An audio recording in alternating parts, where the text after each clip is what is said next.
It's the second Rh positive pregnancy that's at risk.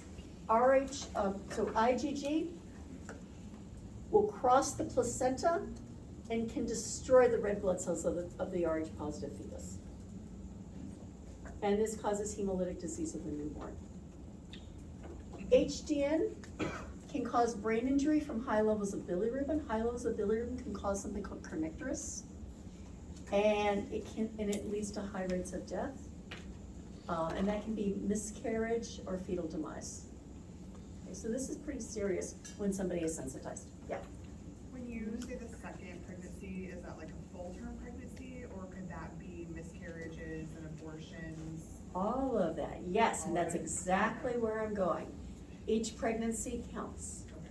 And that's why I mentioned ER nurses. If a patient miscarries and is Rh negative, that patient needs an antibody screen and a dose of Rogam to protect them if they get pregnant again.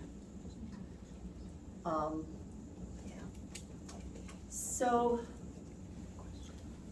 Rh immune globulin was developed from sensitized individuals' plasma. When given to a pregnant Rh negative patient, it prevents that patient from developing their own immune response against Rh factor. If we give them a dose, we call it Rogam. Rogam is the brand name. Technically, everybody calls it Rogam, even though it's Rh immune globulin is the generic. So a dose of Rogam will prevent this from happening, right? And that person can have as many babies then as they want, as long as they get the Rogam. We want to keep them from being sensitized, right? The routine, let's say a perfectly healthy pregnancy, our routine is to do an antibody screen for the patient who's Rh negative and to give them a dose of Rogam. It is an IM injection. It can be given ventrogluteally, it can be given in the deltoid. Right, we will also give them a dose of Rogam if the baby is actually Rh positive before they go home after delivery.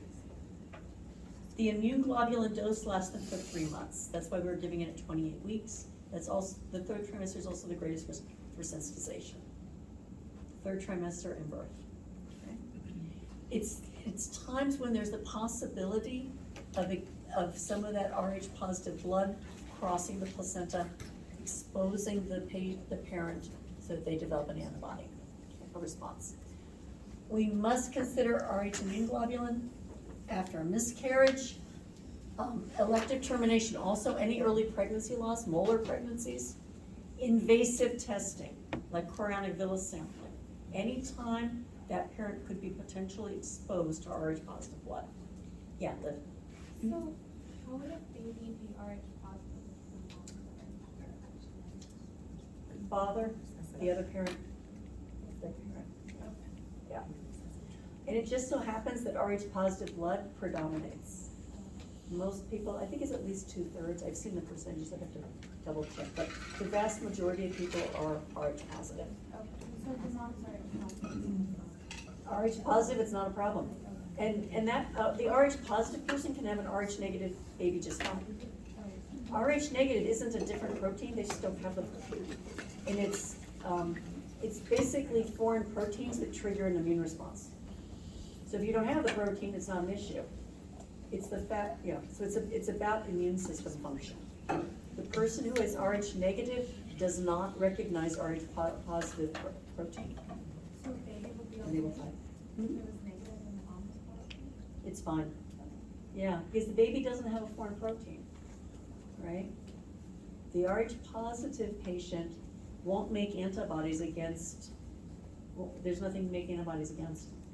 Yeah. But it's the Rh negative patient that would be is at risk. In the very old days, like before the 1960s, if you were an Rh negative female, there were actually state laws about marriage that you had to your partner had to be blood tested for their blood type. They wanted to know and to be able to educate you as to whether or not you'd be able, about fertility issues, so like 1940s, 1950s, people, have you ever heard of people getting blood tested to get a marriage license? That's what this is about. Okay. They also did syphilis testing with it, by the way. It was like an RPR or VDRL plus blood type. was the usual, yeah, back in the real old days. So this was, all right, MVA, motor vehicle accident. Is there a risk, if a patient is RH negative, is there a risk of exposure? Yeah, if there's an MVA or other risk, yeah. And in fact, there are specialized lab tests. You don't have to go this level. I just want you to know that people have an MVA need ROGAM.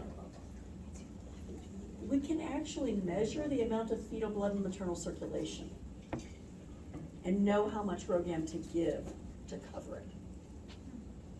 Okay, so we call it Kleihauer IQ test.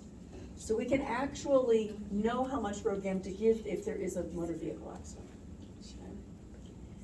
So any early pregnancy loss, invasive testing, motor vehicle accident, if there is some sort of gestational fetal transfusion in an RH negative woman, any risk of that, we need to consider ROGAM. And that is really important because it protects their ability. Yeah. Just to clarify, the RH is the protein in the blood that it makes you positive or Yes. negative. So like The A absence- positive. Positive means you've got that protein on your red blood cells. If Okay. you are negative, you don't have it. Okay. Yeah.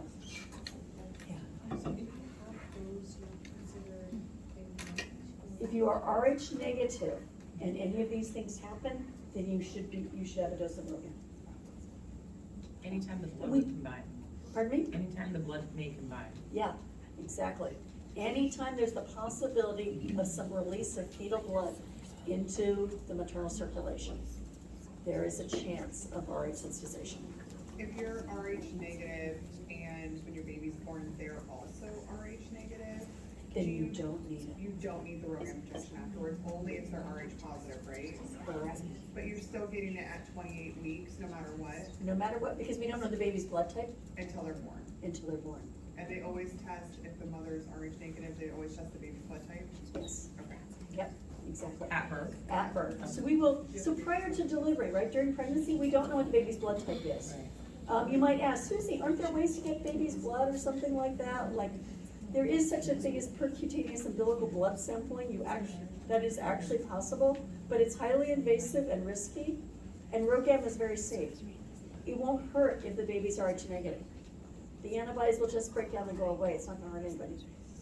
It's so much simpler to just give you a dose of ROGAM and protect you, no matter what your baby is, than it is to go through all of that risk of putting a needle in your abdomen, right? You might ask, why don't we test the fathers of babies? You might notice on one of the prenatal records there's a place for that. Because do we always know? No, genetically, no, we don't. And have there ever been mistakes made? Yes. Who pays for this sort of mistake? Yeah, the future baby and the pregnancy and the ability to carry a pregnancy, right? The company that makes ROGAM, and this was very sweet. It was one of those things that really touched me. They used to have this picture of this lovely elderly person with glasses and tightly permed curled hair, who was very proud of the something like 30 years that she'd been donating her plasma to make ROGAM. Oh, She had 3 babies die because of RH disease. And so she was so glad to be able to do something and donating her antibodies to help make ROGAM so other people would never suffer. And it was like, oh my gosh, like, how tragic and how meaningful, right? You may have heard of post-traumatic growth. You've heard of post-traumatic stress. Yeah, that's an amazing example of how she turned such a tragedy into such a meaningful and helpful. So that's, it is a blood product. It is highly purified. It cannot transmit HIV. It is heat treated. And the antibodies literally separated. It is literally separated. So it comes from blood bank, actually. You are allowed to give ROGAM, though. It is not a blood transfusion. There are no RBCs in it. It's just the antibodies. And it's the same. So you said if there was like a motor vehicle accident, you could actually like measure the amount of fetal dose, do you have to give them a specific dose at 28 weeks, or is it just one dose, certain, like, how do you figure out the dose you're There getting? is standard dosing, and it's in units, and there is standard dosing for that, yeah, there is standard dosing. There is standard postpartum dosing. With a motor vehicle accident could be minor or major, and so then we need to more carefully titrate it. And usually what it is, it's the number of standard doses we give you. It's kind of like the number of injections we give you, yeah, so, all right. Let's talk about diabetes management, does that make sense? Okay. Would you like a break? Yes. Awesome, let's do a break in the middle, like 3 after, okay? 10-minute break.